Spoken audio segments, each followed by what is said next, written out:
Hello, everybody. Welcome to tonight's live stream.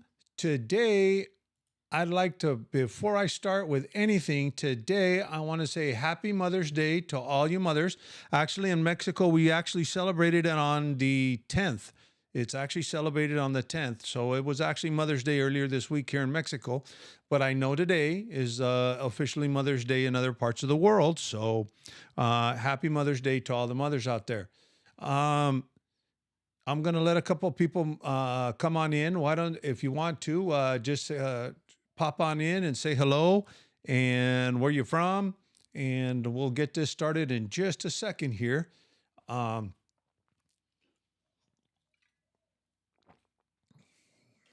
Good evening.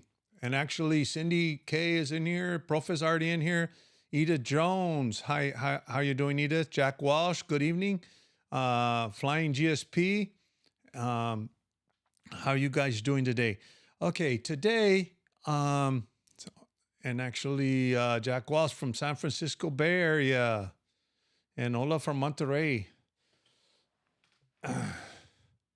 and also, by the way, Yamilet there. Happy Mother's Day. That happens to be my wife that's in the room today. So hello and happy Mother's Day. And Edith Jones, how are you doing? Um, Today we're going to discuss an issue that's come up several times, and I haven't really touched on it. Ra, how are you doing? I haven't really touched on it much. When I first started my YouTube channel, I used to, and actually when I actually talk about the expat community, I usually get some feedback. I use some general terms. One of the goals of my channel is to kind of keep it simple. It's kind of the what do they call it? The KISS mentality, the keep it simple mentality. So, hi Angie from DFW. How are you doing? Dallas Fort Worth. Um, and what I do is I try to keep certain terms simple because I try to keep them to what everybody understands. And the two things that I've always been kind of corrected on, I always get this on the comments, is I get in the comments. First of all, I'm going to use the first term before we go into this subject, but visa. I always used to say tourist visa. It's illegal to come in on a tourist or run to the border and get a tourist visa every 6 months. And I said 6 months, and then everybody would come in and they would come. It's not a visa. It's an FMM. Well, and it's true. It's not a visa when you come in from certain countries. Certain countries you do need a visa to come into Mexico, but for example, from the United States and Canada, you don't need a visa. And vice versa, Mexicans need a visa to go to the United States, and then they get a permission. And it's the same way here in Mexico for certain countries. You have to get a visa to get permission to come in, and then you get an actual permit, which is the FMM. And many people would say, it's not 6 months, it's 180 days. Well, what I attempted to explain to everybody when I first got that comment was, I'm using general terms. Everybody understands. When I say tourist visa, everybody understands the word tourist visa. If I were just to say tourist FMM, people would just look at me, certain people that are not familiar with Mexico, how Mexico works, they would go, what's an FMM? So I use that term generally. I always say tourist visa. I don't use I have been using FMM later. I corrected myself. But a lot of it has to do technically with the process. But the other issue that I always used to get is, by the way, it's not expat, it's immigrant. And there's a lot of talk in Facebook groups. There's a lot of arguments in Facebook groups going back and forth, saying there's certain people that feel that expat has a negative connotation to it. And some people prefer to call themselves immigrants because they say that they're not expats. They came here to live. They came here to live permanently. But what I'm here today to really stress is that we get too caught up with stereotypes. We're very guilty of this, that we get caught up in stereotypes. I've even seen this with what people think of Mexico. When I talk to my friends back home and I tell them that I'm living in Mexico, everybody says, oh my God, the cartels and this and that. And they have this image of Mexico, but that's a stereotype. And what I think happens with the term expat and immigrant, it's basically given a stereotype. Okay, so what happens is somebody wants to call themselves an immigrant because I don't want to be associated with the stereotype of an expat. And I don't. Now I do know someone made a comment, and they made a very smart comment on this when I posted in my Facebook group. Basically said, "Hey, I call myself an expat, and I wear it proudly." Um, but the reason why I use the term expat is because that's a term I can't please everybody, and that's a term that everybody understands. That's a term that everybody kind of understands for people that move to Mexico. So that's why I use the term, but I thought I would go into this because I see people very, very passionate about calling themselves an immigrant or calling themselves an expat. Then you see arguments where people that call themselves immigrants say, oh no, the expats, they just think they're better than everybody else because that's why they call themselves expats. They're self-entitled, this and that. And it goes back and forth. And there's this humongous argument that really doesn't need to be an argument. And I actually looked up the definition of expat and I looked up the definition of immigrant.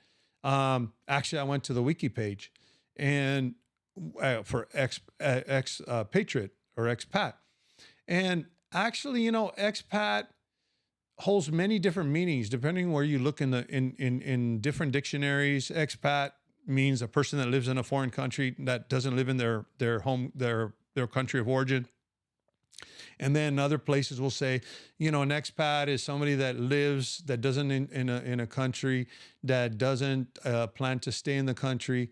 And then there's an often refers to a professional or a skilled worker that goes to another country to work. So there's different definitions of expat. An immigrant, there's different definitions of an immigrant. But I think what happens here is we start getting into these stereotypes and, I've heard people argue that the difference between an expat and an immigrant is an expat has no intention to stay, and an immigrant is someone that comes to Mexico and is going to stay here permanently with no intentions of going back. Well, here's the fallacy with that argument, and I'm going to tell you right now a couple fallacies that I see going on. Is that the first fallacy is that how do you know that you're going to stay here? Actually, there's statistics that up to 50% of Americans who come here find out that Mexico is not for them and they go back home. So are they immigrants? Are they expats? What are they?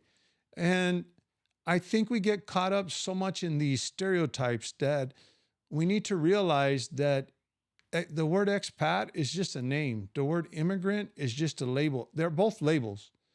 And I can even pull up the wiki page here. And I'm going to show you something. And it actually says right here that the varying use of these terms for different groups of foreigners can be seen as implying nuances about wealth, intended length of stay, perceived motives for moving, nationality, and even race. This has caused controversy with some commenters asserting that the traditional use of the word expat has had racist connotations. And that's kind of true in a sense.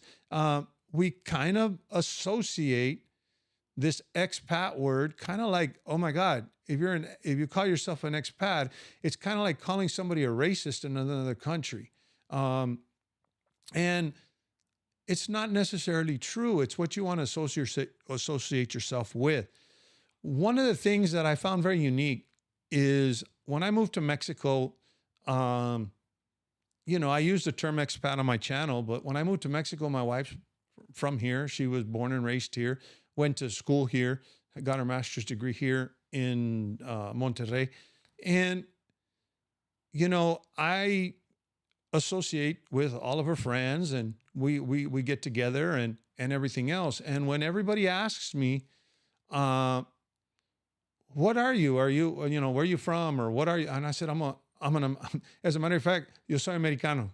I mean, that's what they associate with. I'm an American. That's what they just understand that when I say yo soy americano, they understand that means I'm from the United States. Okay.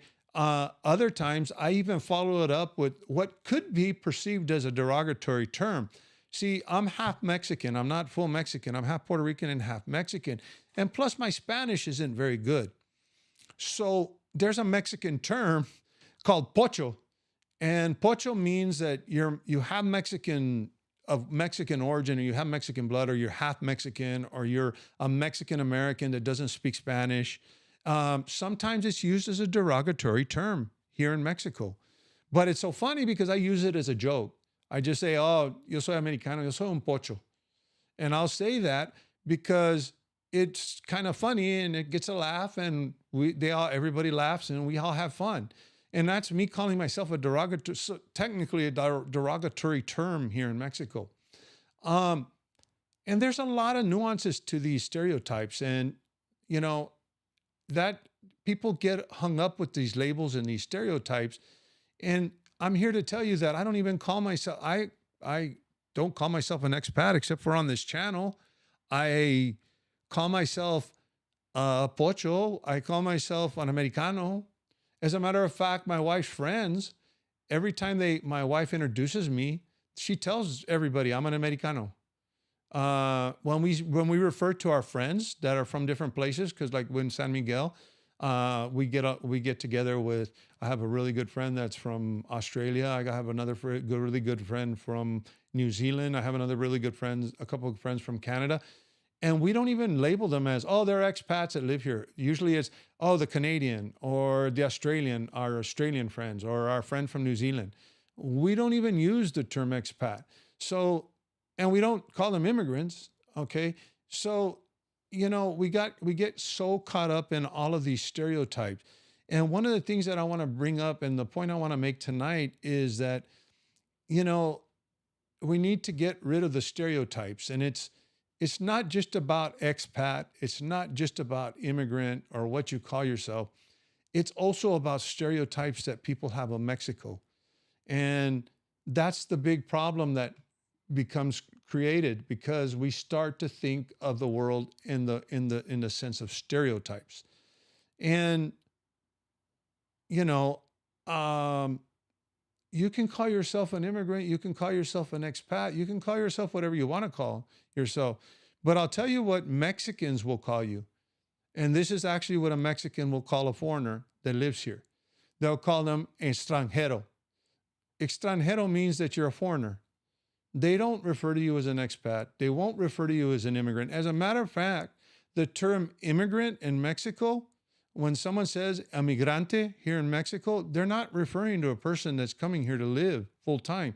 They're actually referring to the people from South America that are coming through here to go to the United States.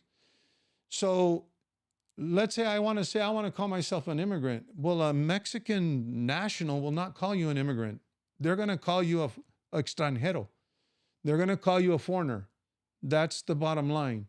So no matter what you call yourself, to the Mexican people, you're an extranjero. And unless you become a citizen, you might say, okay, I was an immigrant that migrated here and I became a citizen. But what I'm trying to say is not even the Mexican people call you an expat or call you an immigrant. They'll call you an extranjero. As a matter of fact, immigrant is for something totally different for a Mexican national. So what we need to do is get away from these stereotypes because it hurts us. It hurts us all. And we get in arguments that are unnecessary because, you should not care what people call you or what you call yourself. If you want to identify as an expat, as a matter of fact, when I was looking at the wiki, it even talks about an expat being somebody that actually expatriates, which means they actually leave their country and renounce their citizenship. And, that's sometimes what an expat could mean too. So it doesn't necessarily mean, it can have 20 million different meanings, or the word immigrant can have different meanings too. Now, here's the thing. I'm not telling you not to call yourself an expat or not to call yourself an immigrant or not to be passionate about, a lot of people like to call themselves immigrants are people that want to integrate into the Mexican society. They want to be part of the Mexican culture, and that's their way of saying, I'm identifying with the Mexican culture. But the problem is don't judge someone else because someone else doesn't call themselves an immigrant, or don't judge me because I say the expat community. And I'm saying the expat community, I'm basically saying the foreign community here. But if I say expat community, it's because that's what everybody understands. Um, so we need to get away from the labels.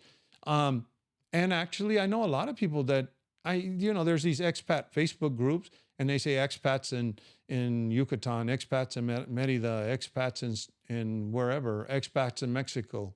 Uh, and everybody understands that's a group for individuals that move from another country to Mexico, and they want to ask each other for advice.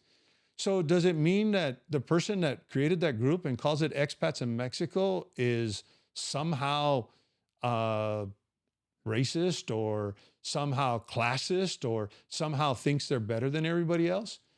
Not necessarily. No, they made that group because they want people to understand that it's a group for foreigners that move to Mexico, and they want to help each other out. So, you know, that's the thing that we need to understand. And, you know, I, I can tell you, and I know that this probably caught a lot of people, expat or immigrant. All right, we're going to go have this big argument, fight, not fight, but a lot of people do. And we're going to come into this room and we're going to start debating. But it's not a debate. I think the best thing to come away with is that you call yourself whatever you want to call yourself.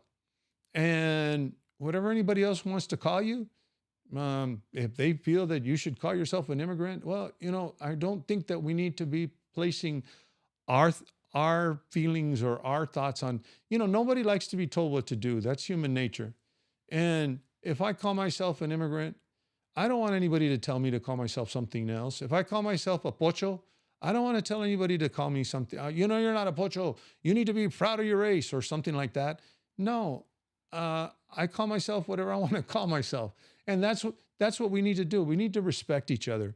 Which brings me to the last point that I really want to make, and I'm going to open this up for more questions. And I'm going to be brief in this because there's not really much to say. Um, and like I said, one of the things I think we need to understand is that we're foreigners here, and we moved here. As a matter of fact, even temporary or permanent residency, you know what immigration calls temporary and permanent residency here? They call it a visa. You have a temporary residency visa. You have a permanent residency visa. So basically, you're here on a permission from the Mexican government. You are a visitor in this country. That's what a visa is. It's a visitor. It's a visitor's permit. Okay? And that visa comes with certain restrictions. For example, a temporary resident can only be a temporary resident. They'll give you for a year, then up to 4 years. And then you have to become a permanent resident. But that is a visa. It's a permission. It's a permission slip to be here. So I think we need to start looking at this from the point of view of people saying, we're here as visitors, we're here as guests. And yes, I understand there's some people that feel that they're superior or feel to bring, there's been a big issue about gentrification, and there's been so many articles and it's made national news. But we also need to understand that, we're here and we're enjoying life here in Mexico. We're enjoying the culture here in Mexico. I want to leave you with something. And this is something that I always say in my videos. Don't come here because it's cheaper. Don't come here for whatever reason. Come here because you want to fall in love with Mexico. Come here because this is where you call home. Because all reality, no matter what I call myself, an expat, whether I call myself an Americano, I call myself a pocho, I call this place home. I call Mexico my home. I call Monterrey my home. And that's what's important. It's not important what you call yourself. It's important of and it's very important that you make this place your home. And I'm not saying make this place your home for the sake of the Mexican people, or I'm not trying to be, condescending to anybody who doesn't want to, what do you call it? Integrate into the culture. No, what I'm saying is the Mexican people are happy to have you here, and they're welcoming. And I've had nothing bad to say about anybody derogatory saying American go home, or anybody saying, the Americans they're just a mess. No, I've had nobody tell me that. And so what you need to do, and the reason why I say call this place home and make it your home, because that's what you're where you're going to live. And the biggest problem that I see with a lot of people, because when we talk about, oh, a lot of Americans go home, a lot of Canadians go home, a lot of foreigners move here, but they moved here with the intention of one thing. They didn't move here to make this place their home. They found out this place wasn't their home and they went back home. That's basically the bottom line, right? So if you make this place your home, then this is the place that you're going to love living at. This is where you're going to feel that you're at home. That's what's important. Even when you're coming throughout Mexico, trying to figure out where to live, figure out where you want to make a place that you can call home. And if you can call home Mexico, then you won't have a problem integrating into the culture. You won't have a problem wanting to speak Spanish. You won't have a problem. But I think we get so resistant. We get so tied up in these stereotypes. And one other thing that I want to leave you with is we always talk about Mexico being a third world country. This is an example of taking things out of context. You know, I know a lot of people have said this in expat groups, and probably a lot of you know about this, but third world country does not mean poor country. Third world country was a term that was invented in World War II, that any country that didn't align, there was countries that aligned with the Allies and there was countries that aligned with the Axis. And the countries that didn't align with anybody, they were considered third world countries. And all of a sudden that took a meaning of being a poor, dilapidated country. So now we call all these different countries third world countries, when in all reality, the actual definition of a third world country has nothing to do with how poor it is or how rich it is. And actually Mexico, if you really want to talk about economies, we have what they call tier one countries. And in economists, from an economist point of view, you have a tier one country, a tier two country, tier three, you have the tiers. And the tier one countries are the top 10. And then you have the tier two countries. And actually Mexico is a tier two country at this time. And probably within 5 to 10 years, will be in the top 10. So it'll be a tier one country. It'll be a first world country by the definition of some people that want to keep that naming convention. So, but the point is, what difference does it make whether third world, tier two, tier one? You got to remember, this is the place that we call home. So I'm going to leave you with that. And I know that in my last live streams, I've gone a little bit further than 30 minutes, and I try to keep it to 30 minutes. So now we're going to answer your questions about Mexico. I'm going to take some comments here and get any questions that you have about, like I said, I always try to leave 30 minutes or until the questions stop on any questions about moving to Mexico. Jay Harper made a comment here. Absolutely. Too many people get hung up on stereotypes and labels. And that's exactly what I was trying to say. And Jay Harper made a joke. LOL, Pocho Americano, qué bueno ver que tiene sentido de humor. Actually, for those of you, he basically said in Spanish that he said, good for me because I have a good sense of humor. And Jay Harper says, I'll call myself a retired adventurist from now on. That's right, because you're on an adventure. And that's what's important.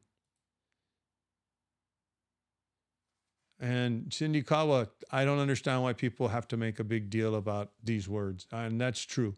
It's very true. And, Mexico is far from third world. Yep, because it doesn't even meet the definition of third world. And Metabamba, you hit it right on the head. If you go to Mexico or any country for that matter, for the wrong reasons, you will never be happy there. It's important to immerse yourself in the culture. It really is. It very is. And it's important to see the pluses of the culture. And I've never said, one time I got into an argument one time with somebody in a Facebook group because they were saying that they wanted to keep their American heritage.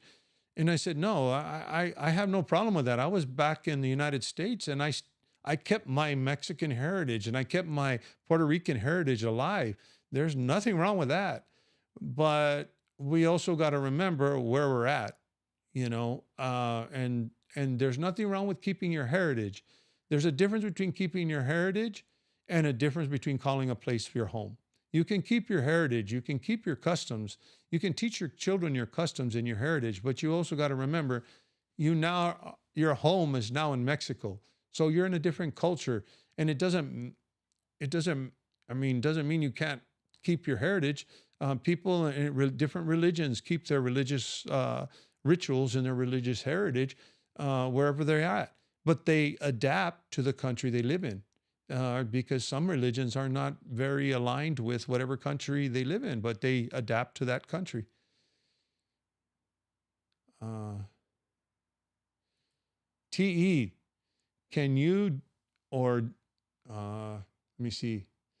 Can you or do you know of anyone commenting investigating international private high schools in the bigger cities of Mexico? Actually, TE, there's a lot of, I can actually vouch for Monterrey. There's a lot of private high schools here, international schools. Um, when I was in Brazil for 3 years, uh, my son came up with me, and he was, when I was stationed there for 3 years, and he went to an American school. There's several American schools. There's actually it's called the American School.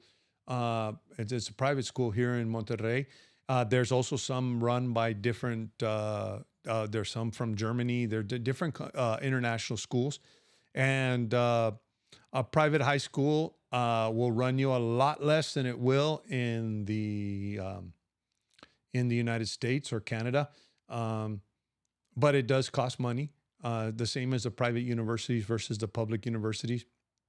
It does cost money, but the private universities here cost a lot less. But I'll tell you what, if you're wanting to move and you're worried about putting your kids in school, there are private school options in most large cities. For example, in Querétaro, I know a friend of ours who had their kid in, I don't think it was a private school. I think it was, I want to say Swiss or something, but they taught all the classes in English. They had brought their kid from the United States. He's Mexican. He's actually was born in Mexico and everything. Born in Mexico, and they moved to the United States. But the child grew up in the United States from a small child, and he spoke Spanish in the household, but they wanted him to continue to take classes in English and make him feel comfortable. And so there's a lot of different international schools here. You'll find a lot of people. Mexico's a very classist society, and you'll find that many middle class to upper middle class people will send their kids to private school, and usually they're international private schools.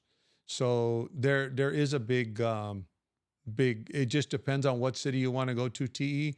But the best thing to do is go to an expat group from that city and find out which private schools are available there.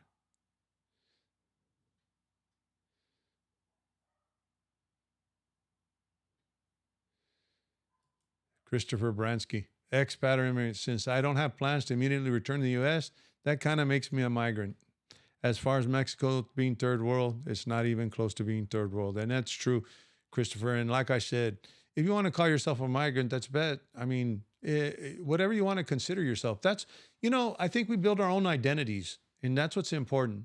If my identity is I don't know, an expat, or my identity, like I said, as I say, Americano, because that's very well understood amongst my wife's friends, then I take on that identity. And even when I say I'm a pocho, uh, I take on that identity, even though it's a joke and we have laughs over it. But it's very important that you take on that identity and be proud of it. Be proud of the fact that you want to call yourself a migrant or an immigrant, um, because that's what's important. What's important is what's important to you, not to me or anybody in this group. So if anybody in this group comes and says, you know what, you shouldn't be calling yourself an immigrant because you're not an immigrant, that's not right.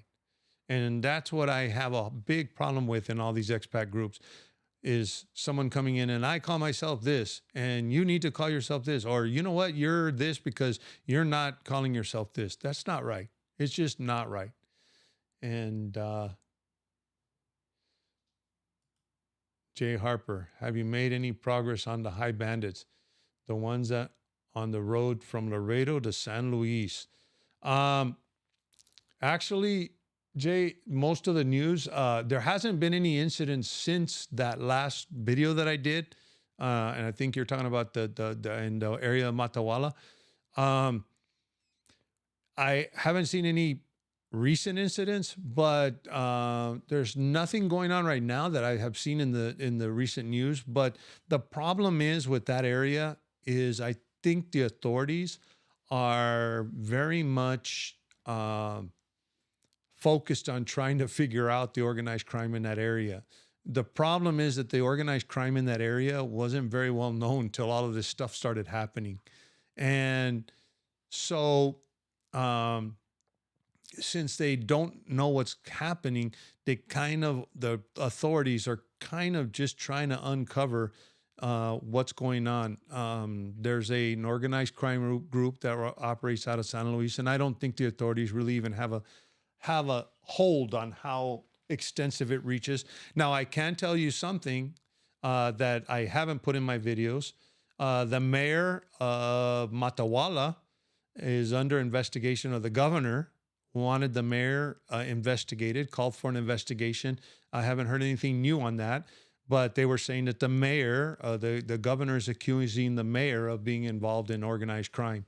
And the governor, it's come out that he's featured himself in Facebook with automatic weapons. So nobody really knows how deep the organized crime is there.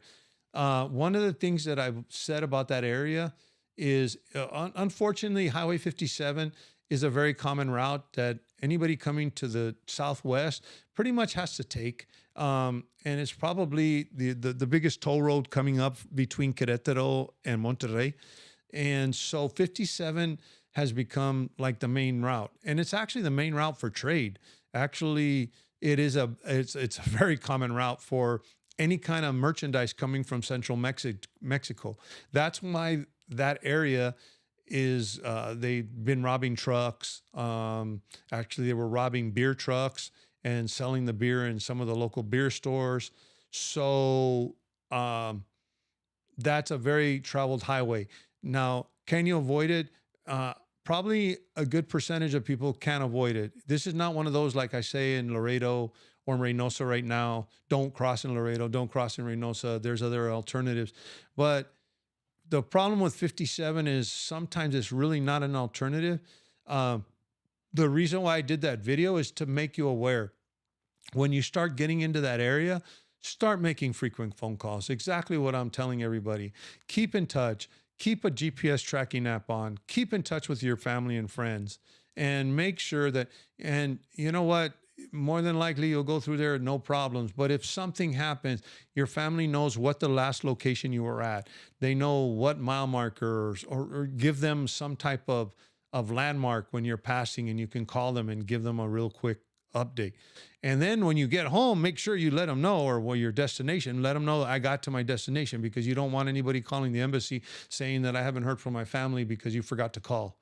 So that's the most important thing on Highway 57. Now, as far as the Tamaulipas situation, that I can tell you, that's a definitely no-go right now, for two reasons. And the Reynosa, what's going on in Reynosa right now, and then also in Nuevo Laredo. As a matter of fact, I actually watched the dash cam video of an expat that they tried to rob and kidnap on Highway 2, headed towards the Columbia Bridge. So that area is still, it's been very on and off. So I always suggest people don't travel through there. And Angie Hernandez has got a good one. I call myself a gypsy. And that's true. And you know what? A gypsy, you could be a gypsy. And that's actually, that's a neat term for somebody that likes to travel around and explore. And so that's a good one, Angie.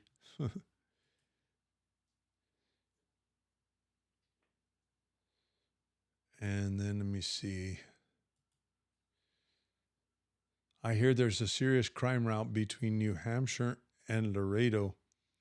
I'm not too familiar with that because I haven't been keeping track of that side of the border, but there very, very well could be, Angie.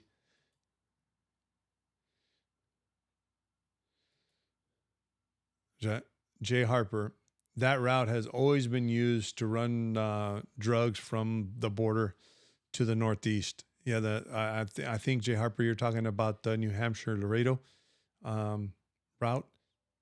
Uh,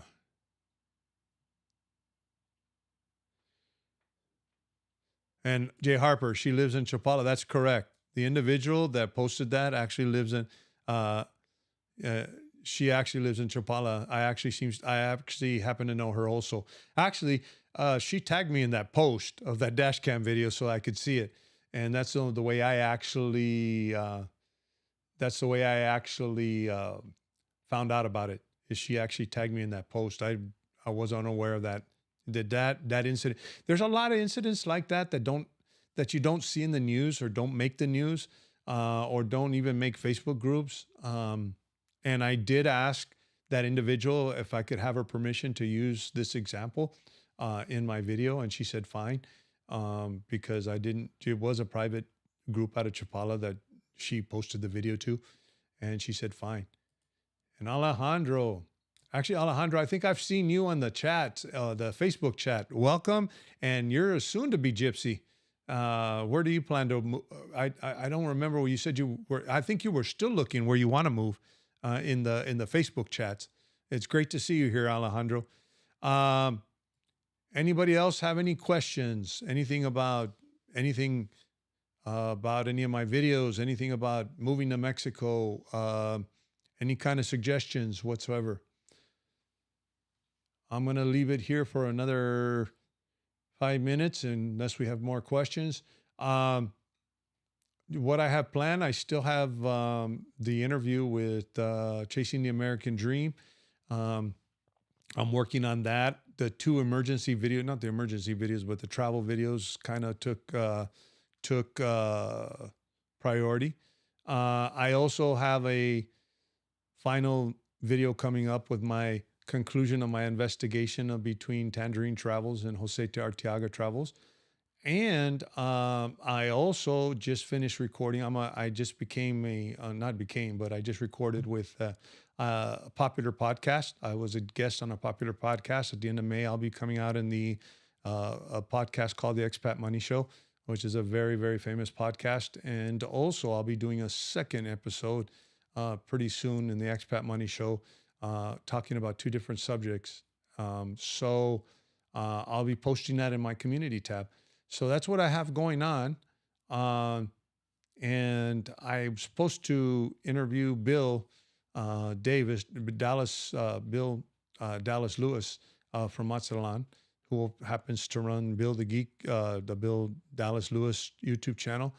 And he has yet to, he's been busy. He's been very busy. I jumped onto his live stream yesterday, and he said he's been meaning to schedule with me. So I have that interview coming up. And jet lag, 7:37. We cross at Piedras Negras, then drive down Highway 57 to Jalisco via San Luis Potosí during the daylight. No issues. That's the Piedras Negras is one of the areas that I'm suggesting to go to go through. Actually, one of the reasons one of the additional reasons is because that happens to be in the state of Coahuila, and Coahuila is actually securing their borders against any kind of spillover coming from Tamaulipas. So you're going to see a little bit of extra security there. Probably even some extra security coming down 57, because when you come down 57, you're going to have to come up into Monterrey through Saltillo. So, or actually, you might bypass if you go through Saltillo, but you're going to have to come through a stretch that goes through Nuevo León. So you might see checkpoints either going to Piedras Negras or coming back. And jet lag has another. I'm going to pull your comment back up again. Jet lag, you have a really good point here. During the daylight, exactly. Don't travel at night. That's just asking for something bad to happen. Just don't travel at night. Now, I do know that these incidents in Matehuala happened during the day, and it didn't happen at night. Now, the first incidents that I reported happened at night. The migrant bus was traveling overnight, and the migrant bus was traveling overnight, but the 7 people that were robbed in broad daylight. But here's the other point that I want to make about that particular incident. That's why I always say stay with traffic, stick with traffic, don't get isolated. If you're with a lot of traffic, then it's easier to grab somebody that's isolated. Everything about security that I discuss, and actually, I'll be discussing security in Latin America in this podcast. But all the things that I discuss in security is always mitigating the risks of traveling through a certain area. Mitigating the risk, like for example, my wife and I need to go back to San Miguel de Allende. We're not going to drive, okay? And the reason why we're not going to drive is because we have Nuevo Leon plates. And then going through that area with Nuevo Leon plates, maybe some people might think, okay, well, people coming up from Nuevo Leon, they're going to San Miguel or that area to vacation. So they must have something that we of interest to us to rob. So we're not going to go. We're going to fly until we figure out what's going on. We've been stuck here in Monterrey. We're not going to McAllen. I traveled down through Reynosa to get to McAllen, and I just won't travel through there right now. And we're stuck in Monterrey waiting. We even have packages and mail in McAllen that we haven't gotten picked up because of what's going on in Monterrey. That is what we call mitigating the risk. Mitigating the risk is I'm not going to go until I know. And then, for example, even when we do go, even when it calms down, we keep track of the situation. And it's very easy to keep track of the situation. Grab the newspaper from the Norte, and you can actually even put it in Google Translate and read the articles that are what's going on the border. So that's what we do. I mean, it's as simple as that. I don't have any super secret, I call my buddy friend in the federal police. No, I don't call anybody. I watch the news. I'm aware.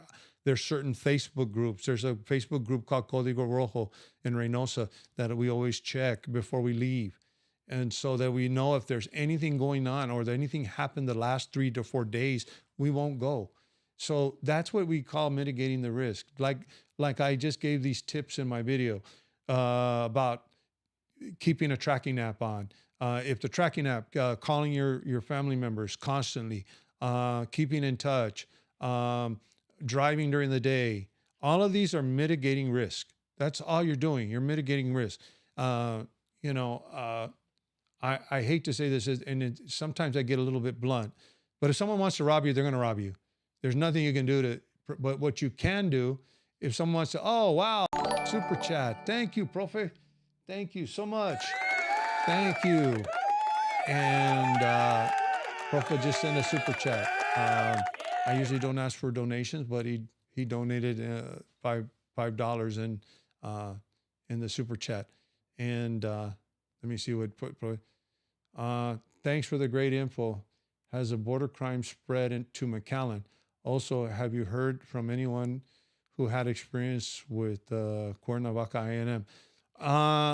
As far as it spreading into McAllen, I haven't seen the violence spread into McAllen. The problem with McAllen and FAR in that area, some of the confrontations have actually one of the confrontations that I was talking about was right underneath the FAR International Bridge. It was actually video taken. There was some truck drivers that took video of the military chasing the armed group, and they were shooting at each other. And you could see the truck running. And then actually there was pictures later on of the shot up truck. The military, I think they ended up killing one of the armed group members. I don't know if the rest of them got away. And then that's where they found the person with military style clothing. And that was actually filmed right there was actually people on the bridge that were watching this go on. So it hasn't spilled into McAllen because you got to remember that between McAllen and Reynosa is a river. It's a big river. It's a Rio Grande River. And depending on how full it is, so usually when the military is running after somebody and they end up at the river, they end up either going up the river, they don't cross the river. They end up there's trails up the river and everything else. I used to work in that area, and we used to, there's a lot of little roads in that down in that little area, and none of the towns are that close to for any of the gunfire to get all the way over. Usually, and there's a bank of a river. It actually goes up, so even bullets that are flying if they're on armed confrontations, the ones that are actually in danger there, and actually it has happened to us before when I used to patrol the river back in the old days, you used to get armed confrontations, and then you used to get stray bullets that were coming across. But we were down on the river, so we used to hear shoo shoo, you'd hear the gunfire, and then you would hear the actual bullets whiz by us. And that was because they were shooting at each other, and but usually those would hit the bank of the river, so you really don't have to none of it's really spilled over into McAllen. There hasn't been any kind of major incidents in McAllen or that area, or Brownsville for that matter, because a lot of the stuff's going on in Jay Harper. Yeah, there's Negas. So what I was thinking also, most of my employees that are Mexican nationals won't go through Laredo. They only use Piedras Negras. Yeah, and actually, Jay Harper, you're correct. Most Mexican nationals won't come through Laredo. Some of the ones from Monterrey will come through Reynosa, but at the same time, when Reynosa's hot, they won't come through Reynosa. Jet lag. We have family and friend in Nuevo Laredo. She told us to avoid Nuevo Laredo at the moment. Yeah, Nuevo Laredo has had its issues for the past year. And without going into detail, and it's stuff that I really can't discuss, but it has to do with control of that area, that whole area from Laredo all the way down to Brownsville to Matamoros. It's basically cartels trying to fight for territory, and one major cartel is trying to come in, and that's what's causing all of this stuff. And actually, this has started about a year ago or 2 years ago, where they were trying to move in on Laredo, and now it's moved over to Tamaulipas, the whole state, down in Matamoros. So, and your friend jet lag is correct. I would avoid Nuevo Laredo right now. And Nuevo Laredo is one of those things where it's from one day to the next, unless someone is very, very experienced of going through that area. TE, would the local police stations be receptive to a new arrival asking if the area I'm looking at renting are safe, or the streets in an area are better passed over? It depends where you're at, TE. You know what? In most places, the municipal police are very, very friendly, and so. I wouldn't, I wouldn't bat an eye at talking to the local police. Here's the only thing, that when you approach them, don't approach them very aggressively, in the sense that, police here are a little bit more on guard. So it's not kind of like your community policing in the United States. So you might get a police officer looking at you like, why are you coming to talk to me? Because people normally won't. But, if you're pretty nice and you approach them in a nice manner, they're very, very helpful. Sometimes I think the police get a bad rap here. And also, the other thing too that I want to mention about Tamaulipas, the whole state of Tamaulipas, the other thing that they're going through right now is the migrant crisis. There's over 70,000, I think 70,000 people that are waiting just to cross because of the Title 42 thing. That's caused a lot of also control problems for control of territory. That's caused a lot of problems it has caused a lot of problems with the smugglers that are smuggling these people and everything else, because everybody wants in on the money. So that's also compounding the problem a little bit, and that's why you're seeing a lot of violence in that area. And I do know somebody mentioned that in one of my videos, that said that he had made some comments about the migrant crisis, and that I guess YouTube had deleted them. I didn't delete them. I don't know what comments he actually made, but it was right around the time that they started lining up at the border. And we don't know what's going to happen. Politically, it's a hot potato right now, and there's talk from the U.S. government that they're saying that they're going to just deport everybody and deny their asylum claims off the bat. Uh, there's an ongoing Title 42, which was the stay in Mexico policy. It was supposed to be revoked, but a federal judge has suspended the revocation of Title 42. So Title 42 is still in effect. So we really don't know. Tamaulipas is going to be a hotbed for a while, and that's one of the most common migrants crossings here in Mexico.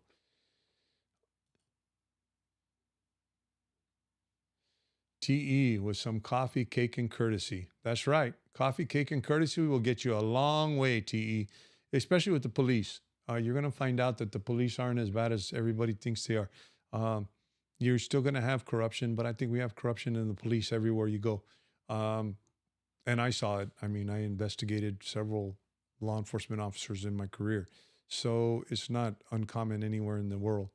But um, you treat with some coffee, cake, and courtesy, it'll get you a long way.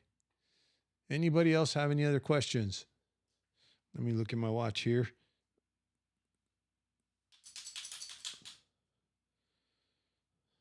And uh, we're almost out of time here, so I can keep it to an hour. Any other questions or any other comments? Well, I'd like to thank everybody for coming tonight. I know that not everybody. I usually have a bigger crowd, and but I know it's Mother's Day, and like I said, for those of you who joined us late, happy Mother's Day to all your mothers out there, and for all you fathers out there, make sure you tell your loved ones happy Mother's Day, your mom or your significant other, and thank you guys. Thank you guys for the support. And we'll see you in our next live stream.